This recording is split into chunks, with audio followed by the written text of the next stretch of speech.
The first thing I learned about Victoria Langford was that she could turn a porch repair into a police incident before the sawdust even settled.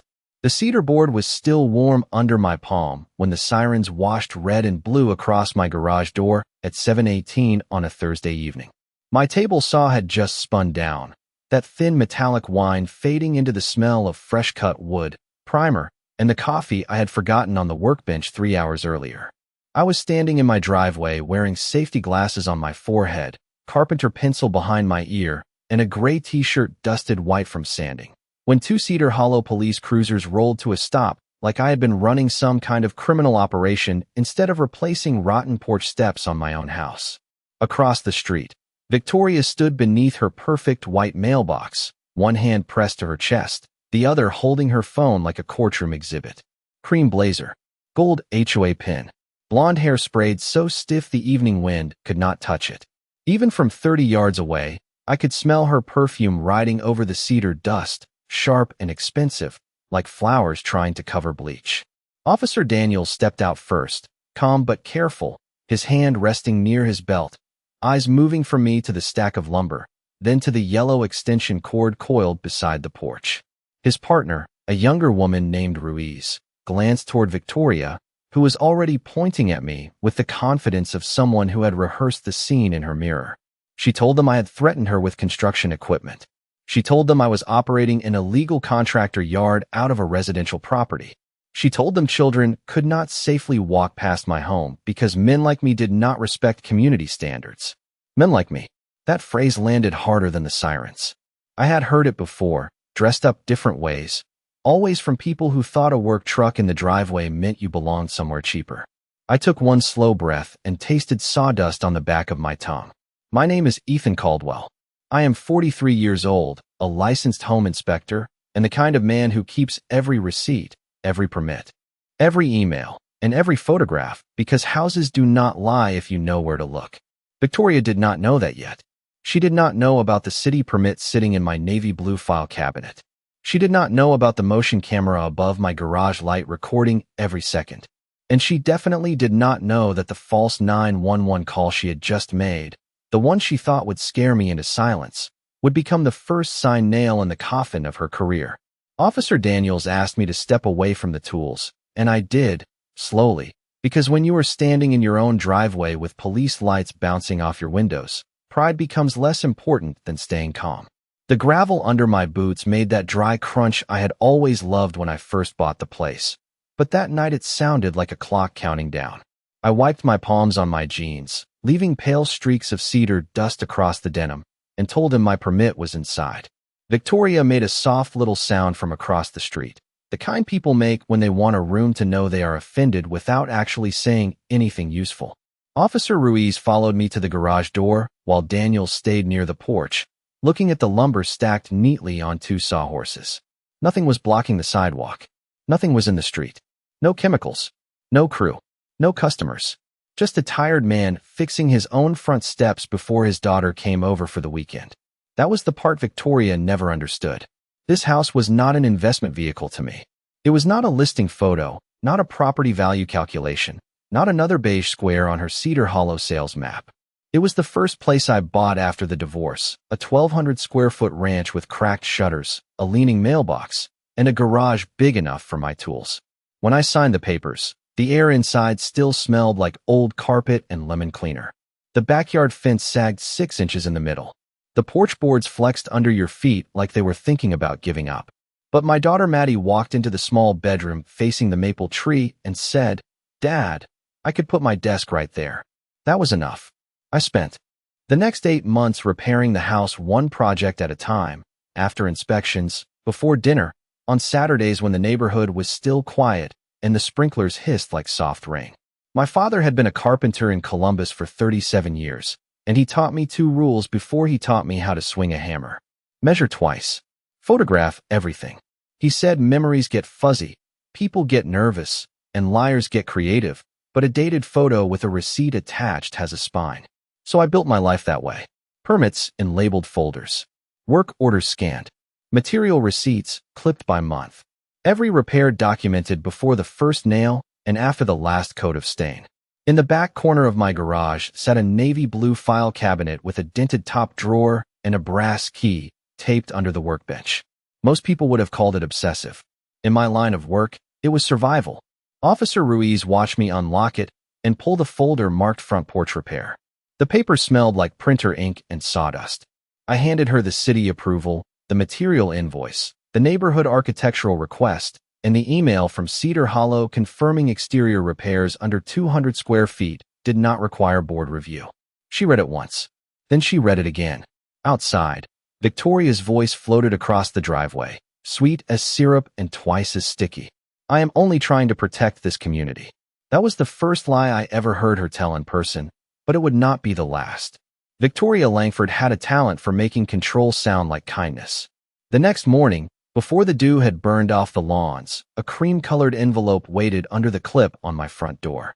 Not mailed, not delivered by a process server. Placed there by hand, straight and centered, like whoever left it wanted me to know they had stood on my porch and taken their time. The paper was thick enough to feel expensive between my fingers, and it carried the Cedar Hollow Estate seal stamped in dark green ink.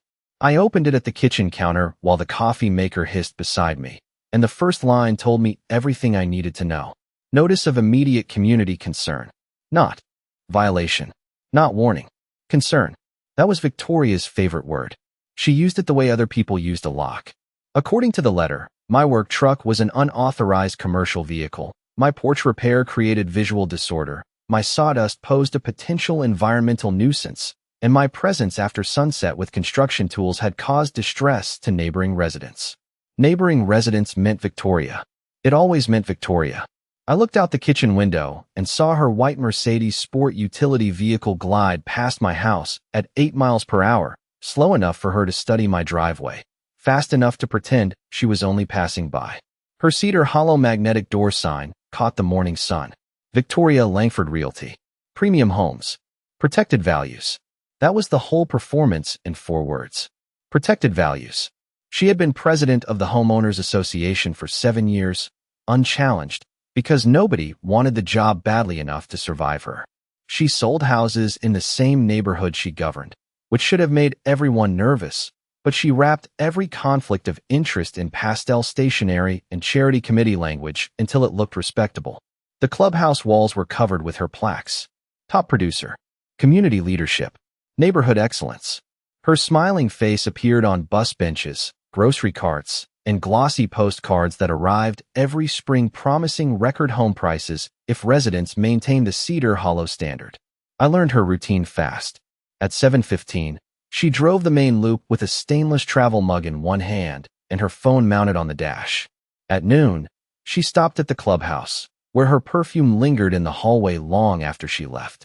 At 5:30, she walked the cul-de-sac with a little leather notebook, writing down trash cans, weeds, porch flags, basketball hoops, and anything else that made ordinary life visible. She did not look at homes like places where families lived. She looked at them like inventory. Mine bothered her because it had fingerprints on it. A ladder against the garage. A stack of 2x6 boards.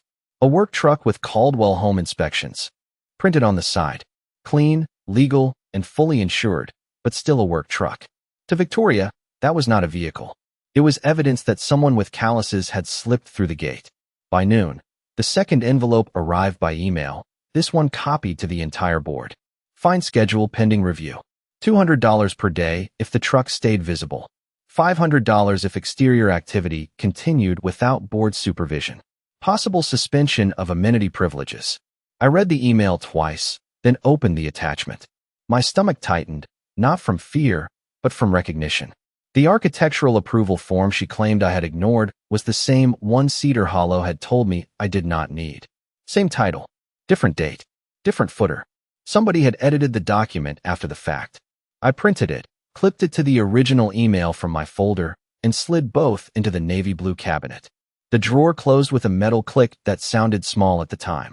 Later, I would remember it as the first real move I made. By the end of that week, Victoria had learned that fines alone were too quiet, so she turned the neighborhood into her microphone. It started with the Cedar Hollow community message board, the kind of online place where people usually complained about loose dogs, missing packages, and whether the pool furniture should be replaced before Memorial Day. Friday morning, between my first inspection and a crawl space appointment on the west side of town, my phone buzzed so many times on the passenger seat that I finally pulled into a gas station and looked. The post had her name at the top, polished and official. Residents have expressed concern regarding unapproved contractor activity on Briarwood Lane. Please remember that commercial operations, disruptive construction, and unsafe materials threaten the peaceful character of our community. She never wrote my name. She did not have to. By lunch, 3 people had driven slowly past my house. By 5, a woman walking a golden retriever crossed the street before reaching my driveway. That night, Maddie came over with her backpack and a paper bag of takeout from the diner she liked, and the first thing she asked was whether I was in trouble. She tried to make it sound casual, but her fingers kept picking at the edge of the receipt. Somebody at school had mentioned a police visit. Somebody else said I was running an illegal business. The smell of fries and burger grease filled the kitchen, warm and familiar, but my appetite vanished. I told her the truth without loading it down. I said one person had made a complaint, I had paperwork, and everything would be handled properly. She nodded, but I could see the worry sitting behind her eyes. That is what people like Victoria never count. They count property values, violations, votes, and fees. They do not count the way a rumor lands on a 16-year-old girl who just wanted a quiet weekend with her father. Monday brought 6 envelopes. 6.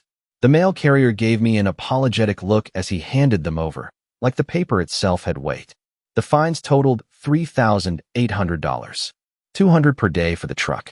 $500 for unauthorized exterior modification. $300 for unsightly material storage. Another $500 for failure to respond to board directives, even though I had responded to every email within an hour. The last notice accused me of creating a hostile environment by questioning the authority of the board. I stood in the driveway with those envelopes spread across my truck hood, wind snapping the corners, the smell of hot asphalt rising from the street. Victoria appeared at the end of the sidewalk in a pale blue blouse and white slacks, moving slow, smiling like she had just won something. "Ethan," she said, "some people make this harder than it needs to be." I asked her which people. Her smile sharpened. People who refuse to understand where they live. That evening, I attended my first homeowners association meeting. The clubhouse smelled like burnt coffee, lemon cleaner, and her perfume. Victoria sat at the front beneath a framed photograph of the Cedar Hollow entrance sign, tapping a gold pin against a folder with my address printed on the tab. When public comments opened, I stood and calmly explained that my truck was permitted, my repair was below the review threshold, and every city document was available. She did not look at the documents I offered. She looked at the room. Then she said, "Some residents believe rules are for everyone else. Some residents need to learn that they do not belong in communities like this." The air went still. A paper cup crinkled in someone's hand. I heard the refrigerator hum behind the folding tables. I looked around at the faces pretending they had not heard what she really meant. Then I looked back at Victoria. I did not argue. I did not raise my voice.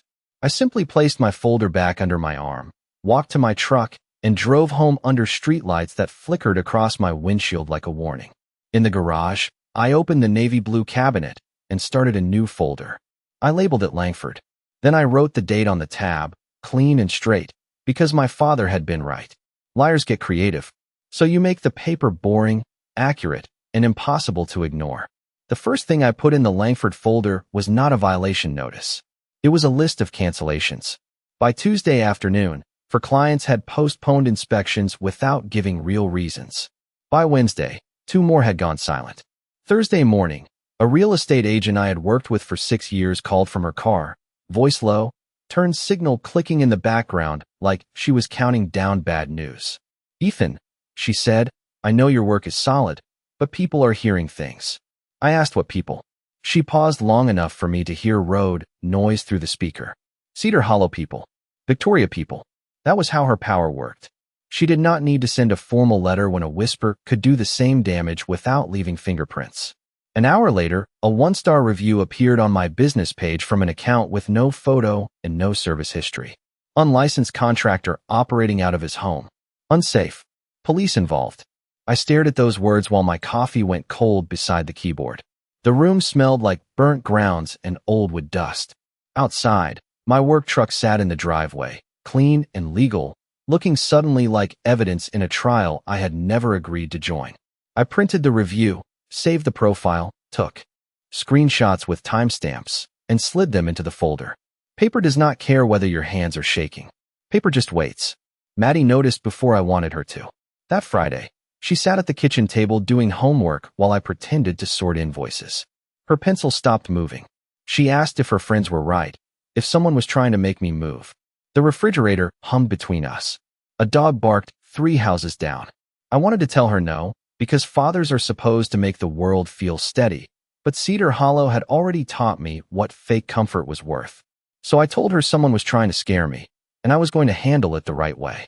She looked toward the garage, where the navy blue cabinet stood under the fluorescent light like a quiet witness, and said, "Then keep everything, Dad." That hit harder than any fine. The next morning, I stopped reacting and started inspecting. That was what I knew how to do. In my work, damage always leaves a pattern. Water stains tell you where the leak started. Foundation cracks tell you which corner moved first. Bad wiring tells you who got lazy and where they hid it. People are not that different. I pulled every Cedar Hollow document I had. Bylaws, meeting minutes, budget summaries, architectural guidelines, newsletters. The paper spread across my garage workbench in neat rows while rain ticked against the open door and the air smelled like wet pavement. At first, Victoria looked careful. Too careful. The same phrases appeared in unrelated notices. Community concern. Protected values. Immediate correction required. Then I noticed something smaller. The footer on my new architectural form did not match the version saved on the Cedar Hollow website. Different revision date. Different spacing. Different file name. Someone had edited the form and treated it like history. That sent me deeper. The clubhouse repair project from last spring had cost $37,000 more than the board originally approved. The landscaping refresh had doubled in price after a closed session. The new entrance lighting, the one everyone hated because it shined into the first 6 houses on Juniper Court, had been billed through a company I had never heard of. Langford Property Services, LLC. My skin went cold before I even opened the state business registry. The owner was not Victoria. It was a 28-year-old named Caleb Price, registered at an apartment in Dayton. I almost missed the connection until I found his social media profile. There he was at Christmas, standing beside Victoria in front of a white fireplace, both of them smiling under matching red stockings. Caption: Aunt V always makes the holidays perfect. I leaned back from the screen and listened to the rain snap against the driveway. This was not about my porch. It never had been. My little house was just the thread I had pulled by accident, and behind it, Victoria Langford's perfect neighborhood was starting to come apart at the seams. I named the next folder Operation Blue Cabinet because calling it a hobby would have been lying to myself. Every night after work, I came home, washed crawl space dirt out from under my fingernails, ate whatever I could heat in 3 minutes, and went back into the garage where the fluorescent lights buzzed above the workbench. The air smelled like damp cardboard, printer toner, and cedar scraps from the porch project Victoria had tried so hard to turn into a crime scene. I started with the easy pieces. My permits, my emails, my inspection license, my business insurance, the original Homeowners Association rules printed from the Cedar Hollow website. Then I built a timeline across the pegboard using painter tape and pushpins. Blue for my documents, red for Victoria, yellow for money. By the 3rd night, the pattern was no longer hiding. It was waving at me. Every homeowner who pushed back against Victoria received the same sequence. A vague community concern, a daily fine, a public comment about property values. Then, a real estate letter from Victoria Langford Realty offering a discreet sale before things became more difficult. I found 5 examples in old meeting minutes alone. The names were different, but the fingerprints were the same. One belonged to George Bennett, a retired mail carrier who lived on Juniper Court in a brick ranch with a flagpole and a cracked birdbath. He had stopped waving at people after his wife died, not because he was rude, but because grief had made the world heavy. Victoria had fined him for peeling trim, weeds near the fence, and a storage shed that had been approved 15 years earlier. 6 months later, his house sold below market. The listing agent was Victoria. The buyer was an investment company linked to Caleb Price. I sat there staring at the county records while the garage clock ticked above my head. The sound was small, steady, and cold. The next day, I knocked on George Bennett's door. He opened it 3 inches, chain still on, the smell of black coffee and old paper drifting out. When I said Victoria's name, his eyes changed. Not surprised. Tired. He let me in after I showed him my own finds. His kitchen table was covered with pilled bottles, puzzle books, and a shoebox full of Cedar Hollow letters. He had kept everything. God bless quiet people with old shoeboxes. The fines, the threats, the offer to sell, the closing statement, all of it was there. His hands trembled as he slid the papers across the table, but his voice stayed flat. She told me fighting would cost more than leaving. That sentence went into my notebook exactly as he said it. 2 days later, Linda Harper called me from a blocked number. Linda had been Cedar Hollow's treasurer before Victoria pushed her out for what the minutes called procedural disagreements. We met in the back booth of a diner off Route 33, the kind with vinyl seats, weak coffee, and a waitress who called everyone honey. Linda wore a gray cardigan and kept checking the window. She had a flash drive in her purse and fear in her throat. Victoria approved contracts without votes, she said. She moved reserve funds into emergency projects, then labeled anyone who questioned her as hostile to the community. The flash drive clicked softly when she set it on the table. It sounded louder than it should have. Inside were budget spreadsheets, vendor invoices, email chains, and one audio file from a closed board session. I listened to it later in my garage with the door down and the rain tapping on the roof. Victoria's voice came through my laptop. Speakers, smooth and certain. Find him until he sells. Do not argue with him. Drain him. I did not move for a full minute. I just watched the audio bar crawl across the screen while the navy blue cabinet stood beside me, drawer open, waiting. Then I saved 3 copies, printed the transcript, and added another red pin to the board. The flash drive changed the shape of the room. Until then, I had been defending myself. After Linda Harper slid that evidence across a diner table, I understood I was holding something bigger than my own finds. I spent the next week making the evidence clean enough for people who had not lived inside it. That is the part nobody talks about. Truth alone is not always enough. Truth needs labels. Truth needs dates. Truth needs to walk into a room in the right order so frightened neighbors can follow it without getting lost. I called Rebecca Shaw on a Monday morning from my truck outside a split-level inspection in Hilliard. Rebecca lived 2 streets over from me, drove a 10-year-old Subaru, and worked as a civil attorney downtown. I had seen her at the clubhouse once, sitting in the back with her arms folded while Victoria talked about unity like she owned the word. Rebecca agreed to meet after work. She came to my garage at 6:30, still in her navy suit, carrying a legal pad and a paper cup of gas station coffee. The moment she saw the pegboard timeline, she stopped chewing her gum. "Ethan," she said quietly, "this is not a neighbor dispute." The fluorescent lights hummed over us while she moved from pin to pin, reading invoices, board minutes, county records, and Linda's transcript. Her pen scratched across the legal pad so fast it sounded like dry leaves on concrete. Conflict of interest, breach of fiduciary duty, false reporting, retaliatory enforcement, possible real estate licensing violations. She said each phrase calmly, but I could feel the temperature in the garage change. Victoria had spent years making rules sound bigger than law. Rebecca was reminding me that actual law had teeth made of paper, procedure, and signatures. We made 3 copies of everything. 1 for the county prosecutor's office, 1 for the state real estate commission, 1 for the association's insurance carrier, because insurance companies hate surprises more than judges do.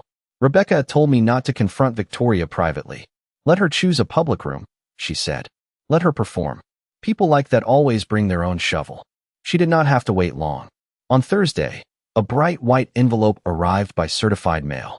Emergency board hearing, Tuesday at 7 o'clock, Cedar Hollow Clubhouse. Agenda Item 1, Final enforcement action against Ethan Caldwell. Agenda Item 2, Suspension of homeowner voting rights. Agenda Item 3, Referral to Association Counsel for collection and possible lien proceedings. The paper smelled like toner and arrogance.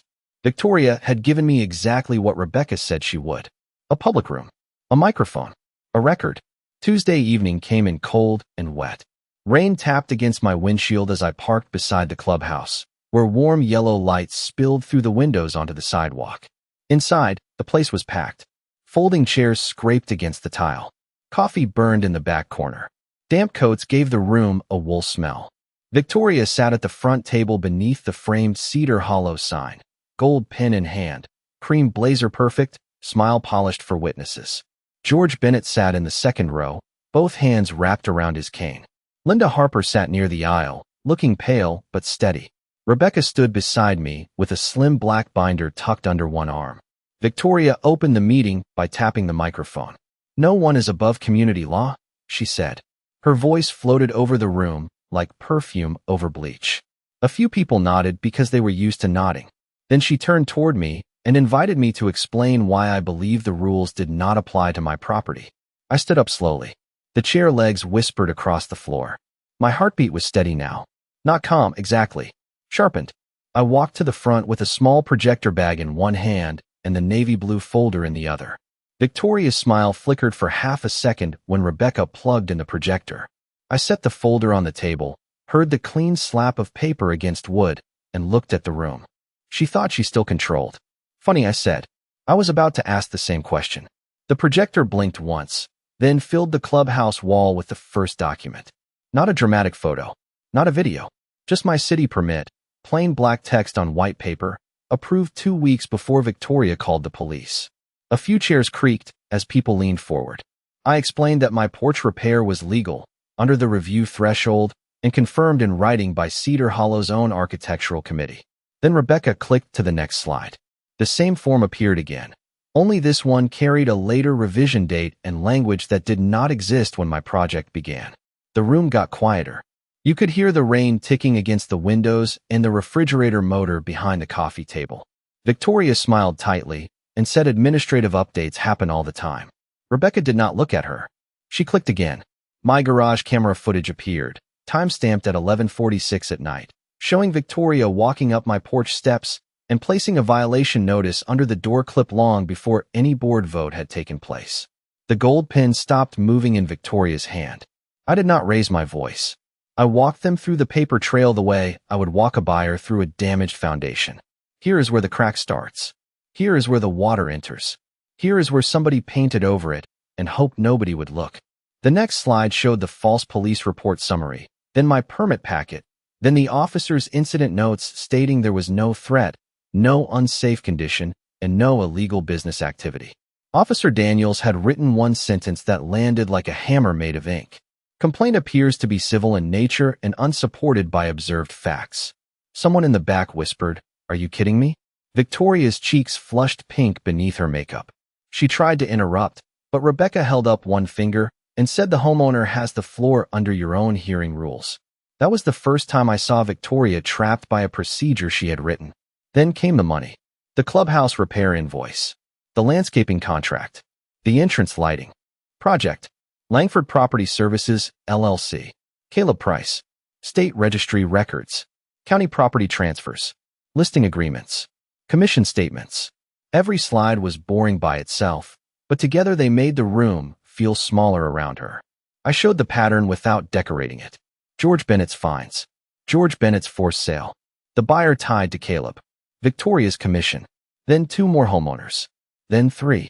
An older woman in the front row covered her mouth with both hands. A man near the coffee urn stood up slowly and said his mother had received the same letters before she moved to a condo. Victoria snapped that this was defamation. Her voice had lost the honey. Now it sounded thin, stretched, and sharp. Linda Harper stood before I could answer. Her hands shook around a folded paper, but her voice carried. "I was treasurer when those transfers happened," she said. "I questioned them, and Victoria removed me from the finance committee the following week." The clubhouse went so still it felt like the air had stopped circulating. Rebecca nodded to me. I clicked the final audio file. Victoria's recorded voice came through the speakers, smooth as polished glass. "Fine him until he sells. Do not argue with him. Drain him." Nobody moved. The words hung over the folding chairs, over the burned coffee, over the framed community standards poster on the wall. Victoria looked at the board members one by one, waiting for the old fear to return to their faces. It did not. The vice president, a retired accountant named Harold Mercer, pushed his chair back and asked Rebecca whether the documents had already been sent outside the association. Rebecca opened her black binder. "County prosecutor, state real estate commission, and the insurance carrier," she said. Delivered this afternoon. That was when Victoria stopped looking like a president and started looking like a woman, hearing the door close behind her. Her gold pin slipped from her fingers and tapped against the table. Small sound. Clean sound. Final sound. The vote happened before Victoria found her voice again. Harold Mercer stood at the front table with his reading glasses low on his nose and asked for an immediate motion to suspend Victoria Langford from all board duties pending outside investigation. For 7 years, people in that room had watched her control the temperature with a smile and a folder. That night, the folder was mine, and the smile had nowhere left to land. The motion passed 6-0. One board member abstained, not because he defended her, but because his hands were shaking too badly to raise them. Victoria tried one last time to make herself sound larger than the room. She said this was a misunderstanding. She said confidential documents had been misrepresented. She said I would regret turning a private community matter into a public attack. But her voice kept catching on the edges of words that used to work. Reputation. Standards. Protection. They fell flat against the tile floor. Outside, through the clubhouse windows, the rain had stopped, leaving the parking lot black and shiny under the lamps. Officer Daniels was waiting near the entrance, not with flashing lights this time, not with a hand near his belt, just a notebook and a calm face. He asked Victoria to speak with him about the original emergency call and several new complaints. She looked past him at the residence, searching for someone to rescue her with silence. Nobody moved. The next 3 months were not loud. That surprised people. They expected some movie ending, some dramatic explosion, but real consequences arrive in envelopes, certified mail, audit reports, and calendar notices. Cedar Hollow hired an outside accounting firm.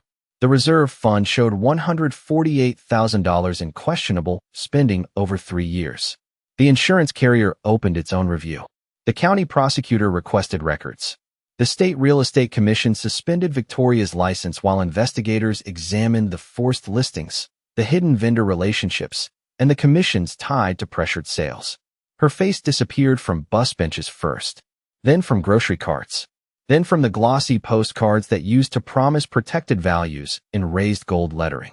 George Bennett got part of his settlement before Thanksgiving. Linda Harper was invited back to help rebuild the Finance Committee. Harold became temporary president and banned emergency fines without a recorded board vote. Cedar Hollow held its first real election in years in January, inside that same clubhouse, with cheap cookies, fresh coffee, and residents actually reading the bylaws before they voted.